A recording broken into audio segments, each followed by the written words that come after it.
Hello everyone, so I hope this video finds you well. So welcome to Rumble Sion. So we're trying to build a new Sion deck with the new mini buff Sion's stats. So now Sion is at 9-6 and 9-4.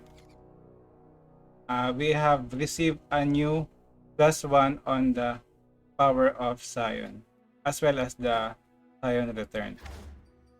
And the deck that I think would fit this one is the Rumble archetype, because of how how how many cards you need to discard for Rumble. That basically fits the requirement for Sion, which is when it is discarded for Rumble, Rumble will become overwhelmed. Other than that, if you have if you have discarded or summoned 35 plus monsters, this will level up and you'll get a very big Sion and the Sion return. That's very strong considering how aggressive this region is. This is Noxus, Pit Over and Zone. We have a lot of burn spell here in the form of Get Excited and Decimate, as well as overwhelm units and fearsome units that deals damage to opponent. Other than that, we have a challenger in the form of Flame Chompers that we get from the Flame Chompers itself and the Boom Baboon. So in the early turns, if you can challenge the opponent's blocker, and then you have a bit of a wider board than your opponent, you can deal a lot of damage to the opponent. That helps you close out the game with Get Excited, Decimates, and Sion. Rumble himself is not a bad card because of how well this works. This is you need to discard 3 cards to make it Spell Shield. And if you discard 3 cards, you'll get Impact, Quick Attack, and Spell Shield. That's basically a huge pressure to the opponent in the mid game because of how important or how strong those keywords for Rumble is. Plus, if you discard a Sion for Rumble, you'll get an added overwhelm to Rumble. So it helps you flip Rumble faster and also helps you deal damage to the opponent very early on the game. And this deck, the potential of this deck is it can win at turn 7 or turn 6 depending on how nutty your draw is. And huge shout out also to Vision because with Rumble, if you discard the units that can be special summoned with it and you discard Vision as the last card, everyone will get +1, as also Rumble will get +1. And Noble Rebel here works really well in this deck because it becomes 5-3 easily in this deck, because it is grant +2/+1 once you've discarded 3+ cards this game. And you easily discard 3 cards to flip Rumble or to make sure that you have a good statted Rumble. So that means that Noble Rebel can easily become 5-3 in this deck. And 5-3 overwhelm at turn 3 is very hard to deal with. So this deck I think is very well rounded. We also have draw cards in the form of Zonite, Urchin, and Sump Ledger. So I think I can recommend this deck. This deck is very strong and that a lot of people are playing this because they forgot how OP Rumble is. I mean how OP Sion is. But now that it received a few tweaks to its stats, I think you can depend on this one, on this Rumble Sion deck. So that's all for the explanation regarding Rumble Sion. Please like the video and subscribe to the channel. Zoe Aphelios. Okay, I think I'll keep the Rumble. I could also potentially keep the everything, obviously. I'll keep everything. We got our turn for Rumble.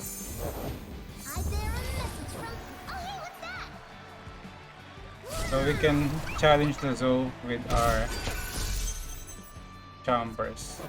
Our Chompers will have an attack.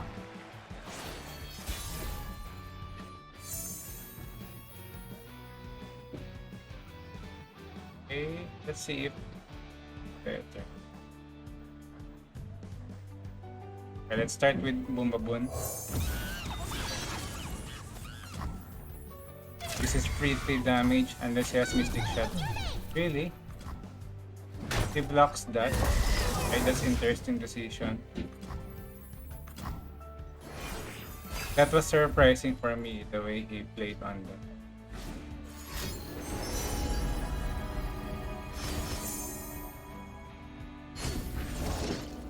Lunari Priestess. Calm mind and open heart. Okay, so with this kind of play, it will be hard for the opponent to go for Nightfall Aphelios at 4 mana. So let's stump the Ledgers here.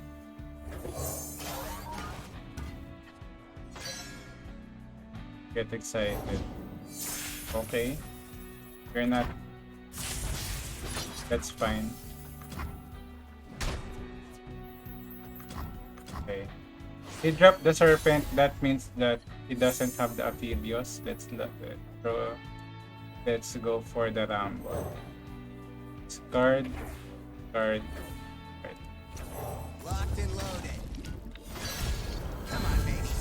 Same. That's a lot of attack.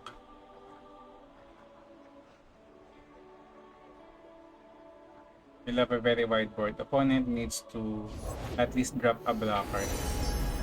Okay, that's a blocker for him. Here's where I'd paint my constellation. Discarded the Zoe. Let's attack with this. Then this. Okay, we're dealing 11 damage, 9 damage to opponent. That's a lot of damage.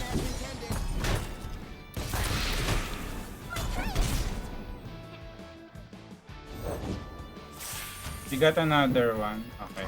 Is this Aphelios? This Aphelios. No Aphelios yet. I think we can close out the game at turn 6. Okay, I'll take that.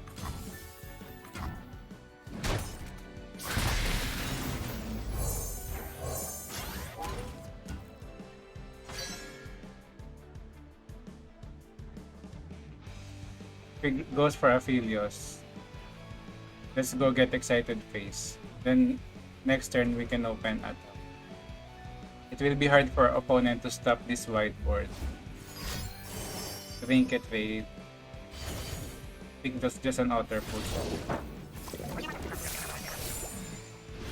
Okay, let's discard this before he increases the mana cost of Get Excited. If he drops another unit, it can be targetable by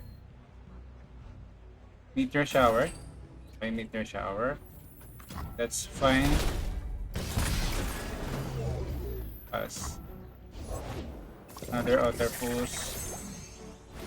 Okay, so these two blockers are targetable.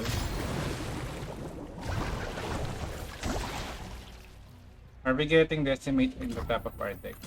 Potential. Let's open attack.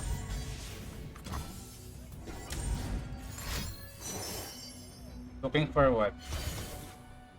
Mystic Shot to kill the 2-1.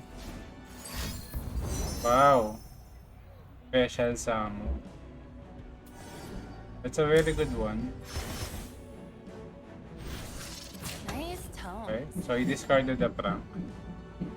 We'll get the 3 Mecha Yordle. We're getting hot. Okay, what will be the Mecha Yordle? Initiated. Base smashing levels maximum. Guiding Touch. Opponent is running out of value. Let's drop the Zone at 30. Let's see if we could get a Decimate. Okay, no Decimate. Drop the Smash and Dash. Easy, pal. Keep your helmet on.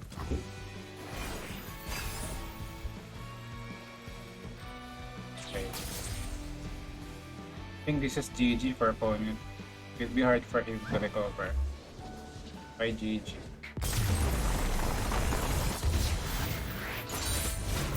Ready for round 2.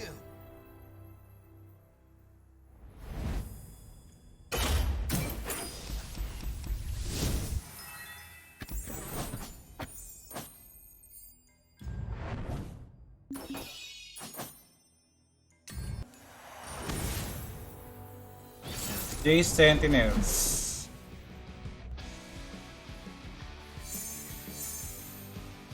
You can keep the Zone Knight and the Boom Baboon.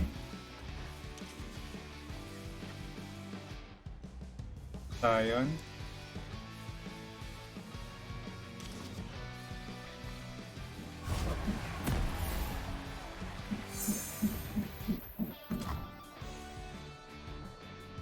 We'll be attacking on turn 3. We have Boom Baboon, Sun Dredger, and the Zone or Urchin on the board.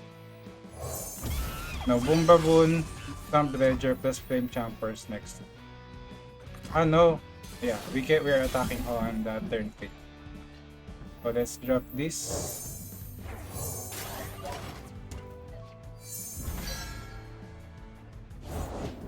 Light is a lure in the Let's dark. attack with these two. Or let's attack with this. Mystic Shot.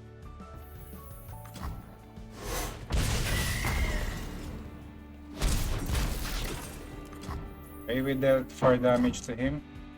This Voodoo Sentinel is blockable by the Swamp Dredger. Okay, let's go for this one.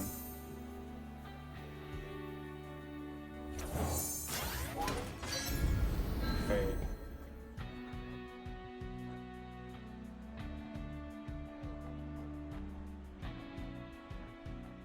So for this Rumble, I'll discard the Flame Chompers, Sion, and Porkan.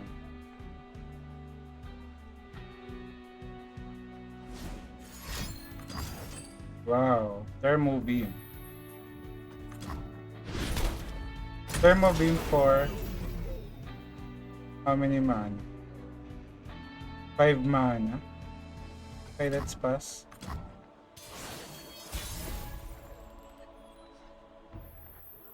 Rumble.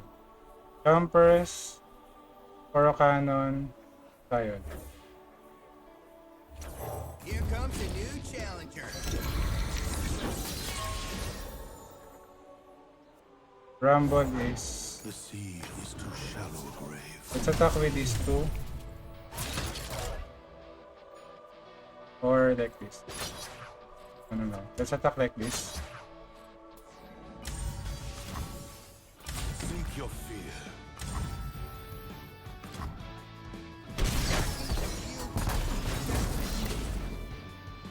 It's down to 10.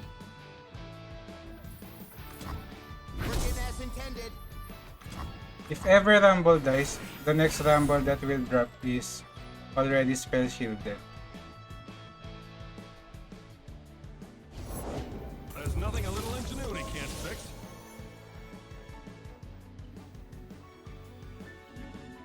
Maybe we can pass.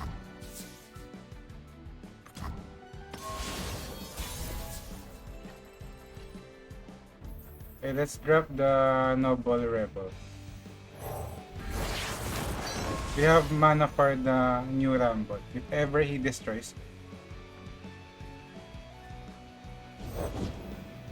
Okay, Ferrous Financier. Hopefully no Vengeance. Let's attack with these two. Let's see if the damage will connect.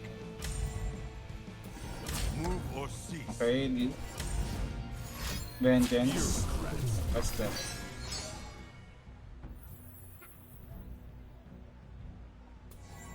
Nine damage. 9 damage.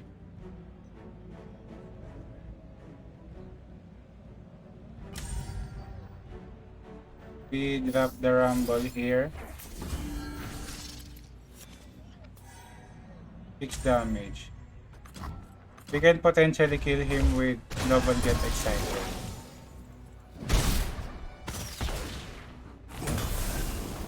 let's use this one.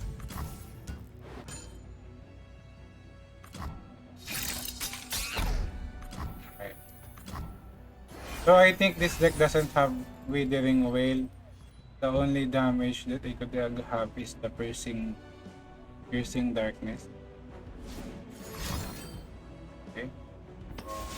Let's go for the lethal. Let's see if this is enough.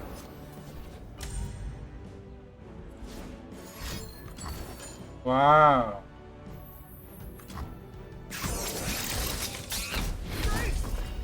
Oh, that's... I forgot about the Vile Feast. Demacia sends its regards. We need to get one more damage.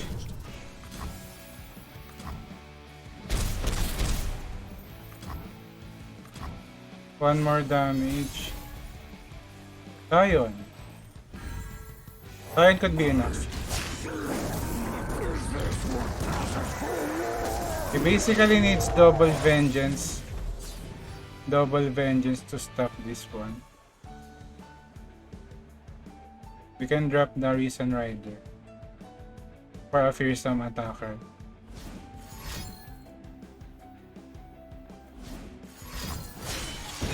Tomorrow has never looked so good!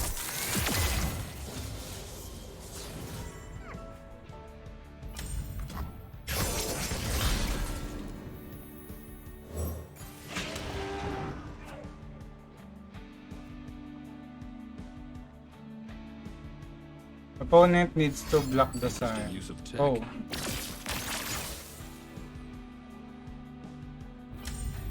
Wow, he reached his power strike.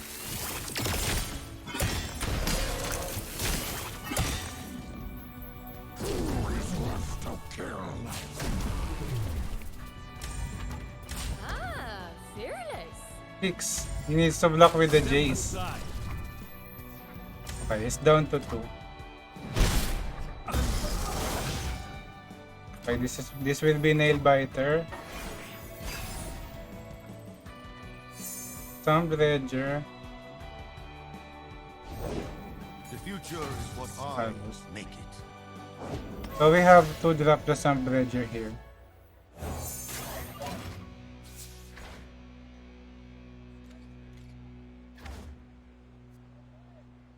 So this could only deal 2, I think. I think we are already winners of this one. We'll attack with Sion. Either he block it or not. He will be dead. He needs to at least have double vengeance for this.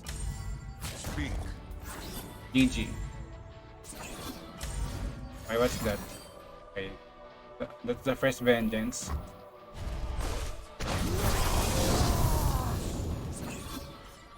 Okay. So we'll attack again. GG. There is no spell that can stop this at 5 mana fast speed. You're on track, Mr. Fast speed. As promised. GG. Boom. It's the power of Sion.